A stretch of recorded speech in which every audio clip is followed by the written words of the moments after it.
Al via l'intervento di recupero e restyling nei giardini Pinna. Da venerdì scorso i giardini Pinna di Via Gramsci sono chiusi al pubblico per interventi di restyling e recupero dell'area, anche a seguito degli episodi vandalici accaduti al suo interno negli ultimi mesi. I lavori realizzati dagli operatori del settore verde urbano del comune si concluderanno nella prima settimana di agosto. L'intervento prevede la completa rimozione della ghiaia che sarà sostituita da un prato verde posato a rotoli. In aggiunta a quelli esistenti, saranno anche posizionati nuovi arredi per i bambini, mentre tutta l'area sarà ripulita da scritte e graffiti.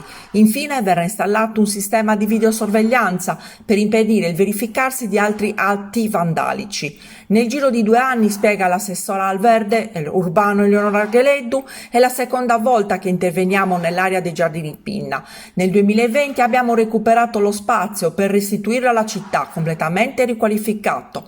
Oggi stiamo intervenendo per dotarlo di nuovi arredi e renderlo ancora più pulito, sicuro e ospitale per le famiglie, muovendoci nell'ottica del progetto La città dei bambini, a cui l'amministrazione tiene in modo particolare.